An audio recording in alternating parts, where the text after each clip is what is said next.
这里呢是新加坡的邻座港，在直线距离不到2公里的对岸呢，住着一群人。他们呢早在新柔长地建起来之前就已经住在这边了，而且呢，当时候他们还新柔两地来回跑。没有新柔长地，他们是怎么做到的呢？他们又是怎么样的一群人呢？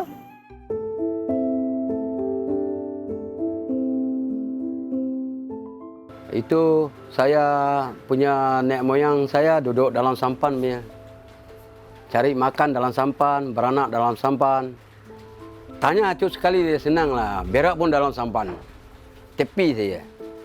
Betul, tak malu dia orang dulu tak malu punya. Betul. Saya mau cerita malu pun tak guna, dia orang mau tahu kita punya apa, dulu punya cerita macam mana, sekarang punya cerita macam mana. 在来佛士还未发现新加坡前，西马一带海域早已住着海人 Orang Laut， 他们傍水而居，以山板为家。其中聚居在柔佛海峡一带的海人族群称为十里达人 Orang Selita。Ada dulu ada pergi Singapura. Dulu ada pergi Singapura, dia orang asli ni, dia kahwin pun dalam sampan. Dia cari makan sampai Singapura dulu bebas. Dulu bebas, orang kita bebas. Itu saya pergi itu lagi beri sampai Ketenye, sampai itu Sungai Buloh. Sungai Buloh itu bebas. Masa dulu diorang jual itu Sungai Buloh ada satu toke, Cina punya toke. Dekat situ diorang jual barang. Itu ketam, kunci, apa barang laut dia diorang jual dekat situ. Itu orang Cina. Kita jual sama dia, itu kita punya pak lah, kita punya pak. Kita tangkap kental lah, itu apa barang laut, tangkaplah, simpan dalam 2 hari baru jual. Dia macam dia kasih duit, timbang lah mesti ada duit. Dulu berapa ringgit saja, itu banyak murah dulu. Dulu tak ada AC, orang bebas boleh cari makan.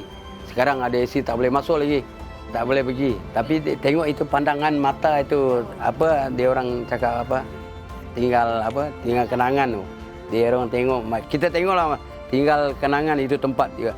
Itu moyang punya kerja tempat itu Singapura punya. Kita ingat tinggal kenangan. 确实啊，不只是生活在海上的十里达人，那其实新柔长地呢，对于很多新马人来说呢，也是有很多的共同回忆的。有人曾经呢起早摸黑的越过长堤来这边上班上学，那也有人呢曾经因为呢这个长堤太堵了，然后呢徒步走路过长堤。 当然呢，也有人呢，一到了长周末，就开车呢到新山那边去，按摩啦、享受美食啦、逛街啦等等的。但是你知道吗？70、80年代的时候呢，其实新加坡呢也曾经一度是新山人的购物后花园，也就是我们现在所在的这个地方啊。走，找一个人带你去看一看。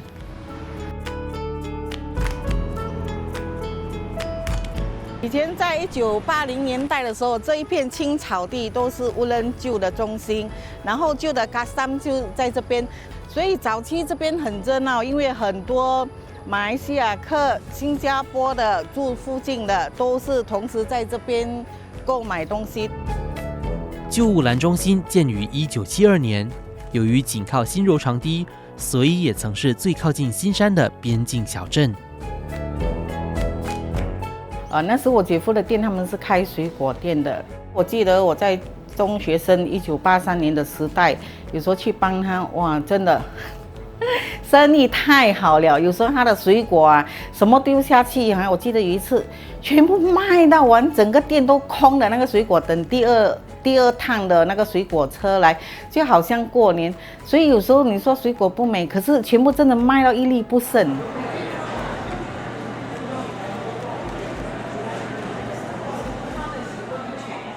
马来西亚人就是说，周围靠近新山的，他们都会来买水果、罐头，有些必需品咯，或者有些东西他们比较，他们会觉得新加坡的质地很好，因为早期的马来西亚好像毛巾啊，好像布啊这些都不便宜。 所以在新加坡，因为那些都是中国进口的，都是很便宜，所以他们都是来这个乌伦中心。我觉得在黄金的时候年代就在1980年慢慢开始，就到2000多年左右了。然后到后期其实生意还是有得做，就是在新加坡做工的客工，到最后期啦，最后期的兑换率太高了，就可能少了那些在马来西亚生活做工的市场，就少了这些人而已。除此之外，过去坐落于旧雾兰中心的巴士转换站，搬到现在的雾兰中心。地铁站开通，加上购物中心于上世纪90年代末投入营运，导致旧雾兰中心人潮逐渐减少，昔日风采褪去。到了2017年，部分地段被政府征用，商店拆迁，让位给雾兰关卡进行扩建。其实行情就是说经济怎么差，可是还是有那个人潮，大家其实到现在都不舍得搬。如果你还是碰到以前那些人，他们都是喜欢在这边，因为搬迁的原因是因为政府可能需要用到那个地，所以就搬迁。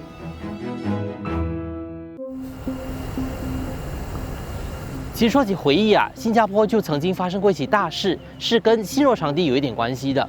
那就是2008年的陶马事件。当时候呢，这个新加坡回教祈祷团的头目马士沙拉莫，他就从新加坡内部安全局的惠德里的拘留所呢逃出。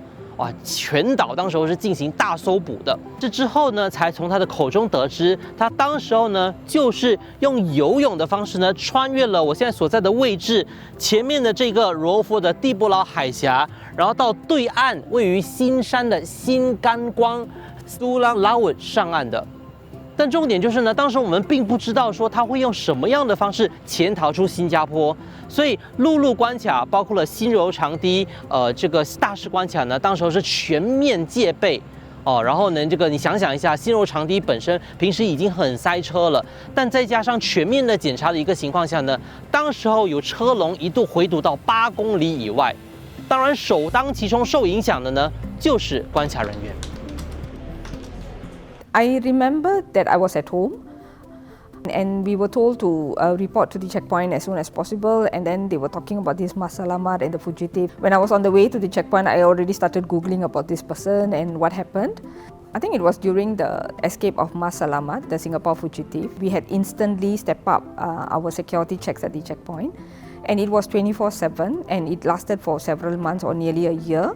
So it was very draining and challenging for our officers, and we had a lot of adverse feedback from the travellers as well, because they were not very happy that we were doing the enhanced checks that delayed their travelling time. But we tried our very best to expedite their clearance, but of course without compromising security. 雾兰关卡每天的通关人次约30万人，是全球最繁忙的关卡之一。回溯当年，西马人民原本可以自由穿梭两地。但1966年，场地两端开始实施边境管制，往来两地就多了一套检查证件的流程。后来旧雾兰关卡于1977年建成，服务24年后于2000年退役。部分设施现在仍在特定时段开放辅助通关。大家现在所使用的关卡于1999年投入运作，来临的2025年将展开扩建，以应付日益增加的通关需求。I have been in service in ICA for about 31 years, and this is my third posting to Woodlands checkpoint.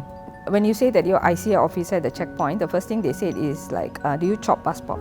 Firstly, we don't chop passports anymore because it's all cleared by the system, and they call us customs, and we are not customs. Yeah, so these are the ideas that the public has about us. It's a causeway that actually connects people from two countries, and ICA has been facilitating that we have a very good working relationship with our Malaysian counterparts now, and we actually work together to see how we can give a seamless travel experience for our travellers.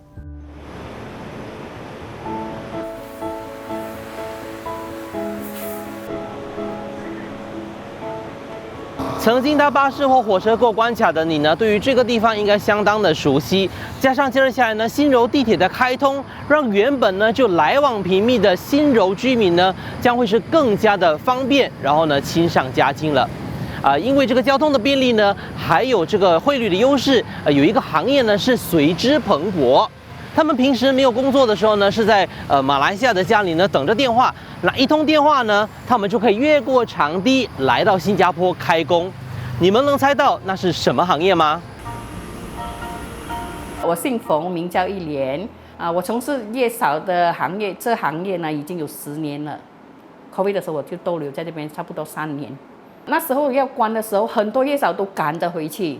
他们也不知道关到几时，他们说回去一阵子先可能会回来。我好几个朋友都回去都没有办法进来，而我们没有的回去的时候就比较辛苦一点哦。月嫂顺应长堤筑起的便利来新工作，成为新加坡妈妈坐月的得力助手。据资料显示，2020年疫情期间，月均有700位月嫂留在新加坡工作，到了2021年，人数更达到900人。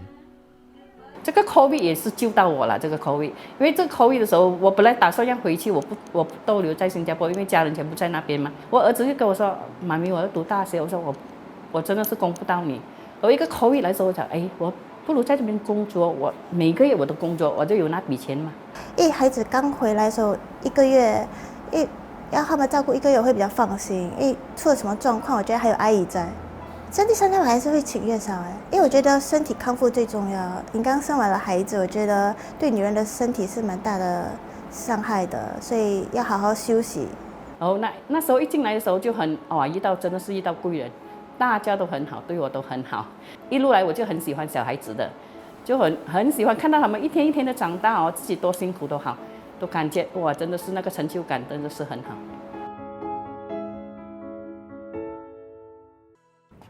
新柔长堤庆祝建成100周年，它促进了两地的经贸往来，拉近了民情人心，但也经历了跌宕起伏、历史上的创伤。终究山水相连，我相信值得珍惜的不只是这新柔长堤所提供的交通上的便利，更重要的是两国人民建立起的深厚友情。